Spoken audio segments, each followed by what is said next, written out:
Hey guys, Enchanting Gaming here. I want to start off with a little bit of exclusivity coming to Japan in terms of starter decks here and also some sleeves.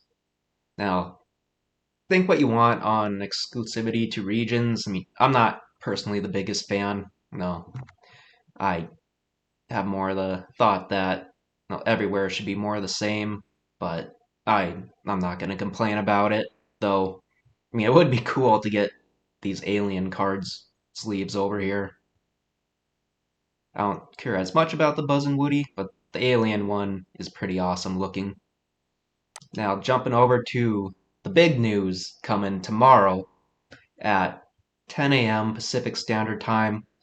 They are doing their special Lorecast announcing most, if not all, the rest of the cards coming to Wilds Unknown. So I'm excited to, most likely find out what the world these iconics are going to be finally. Just how hype is a set really going to become? It really all comes down to these iconics. If they do the right thing, Buzz and Woody, continuous background art, they just raise the level of the set to essentially the highest it possibly could be. If they do something like Rex and Slinky Dog, it lowers the excitedness, but still is going to be great because it's same IP characters. And then, if you do the same background art or not, it's not necessarily the biggest deal at that point. Still helps out a lot, of course, but if they do something weird like Merida and Woody, it's like, why do you keep going down this route? No one cared about Pocahontas, Moana, Ariel, Hades. There was no excitement, there's no reason, no rhyme to them. Like, what are you guys really doing? The Mickey Mini was so exciting, so awesome. The artwork, fantastic. I don't even know if they'll ever beat out that. I'm assuming at some point they'll probably match it, but just two iconics that were perfectly done, perfectly timed with that fabled release. They I don't think they could have done better with those two, but everything that's come since, they most definitely could have done better. The art was fine on them, but just non-same IP characters that made no sense together. I don't know. If I'm someone who's collecting to put stuff, like up behind me here, it'd be nice to have, in my opinion, iconics that actually go together. And then especially if you do iconics with box art, like Winter Spell here had Angel and Stitch. You could put out Angel and Stitch iconics and have them match that nice box art. Like that would have been about the best possible thing they could have done. No, just like they had done with Fabled, but for some reason here, the last two sets they've decided not to do that. And I'm hoping they go back to that with Wilds Unknown here. It'd be a huge step in the right direction, in my opinion. And then, I mean, I don't know that there's going to be a whole lot more touched on that we don't really know about in this upcoming Lorecast tomorrow.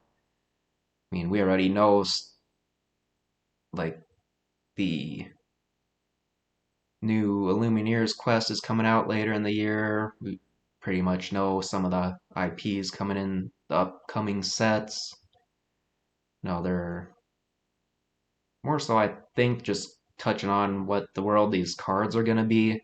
Maybe they throw something else in there we don't know about, like potentially some new way to play cards or something new to them, like, for example, when they introduce locations.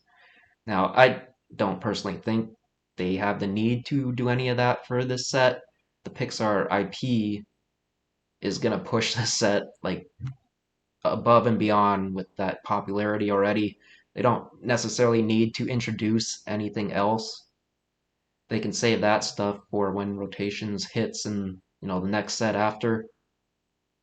And No, I'm super hoping that's not their plan with Iconics, just on rotation sets, putting out same IP, continuous background art. Like, I hope that stuff starts now and continues with each set. So we'll see here soon, though. It's not too far off. I mean, iconic talk. Like, I personally, I don't know that the Wilds Unknown's Iconics, even though this is gonna be a heavily printed set compared to the last three with Iconics, that the price is necessarily gonna go under 1,000, like how these ones all dipped down. Like, Hades had gone down to 400. I believe Ariel was close to that too. Moana, Pocahontas, pretty close. Minnie was like 800. I don't know that Mickey had dipped under 1,000 even. I don't think he had. But I'm not necessarily thinking, even though this set's more heavily printed, it was about $1,000, that whatever these iconics are, especially if it's Buzz and Woody or any of the same IP, like Toy Story IP characters, I think is just going to be too popular that they might not even dip under. And that's even knowing that Wilds Unknown is going to get reprints. Now, I'm wondering though if Winterspell and Whispers are going to have a reprint, or and if they do, if it's going to be much of a reprint. I'd assume they would get some sort of reprint, maybe not a heavy one, just because I think so many people are going to come into Lorcana due to Wilds Unknown, so they're going to have to, get more product out there for people. They don't want only Wilds Unknown for these new players coming in, or collectors, whatever, investors they are. They're going to have to throw out some more Winter Spell and Whispers to keep people, intrigued and able to buy different stuff. So we'll see. We'll see what the world goes on tomorrow. Do they make the right move and hype up this set to infinity and beyond, or do they decide to put Merida and Woody and just continue that oddness when it comes to iconics that they have been doing? But who knows? I mean, with that, guys, though, I'll catch you all in the next one.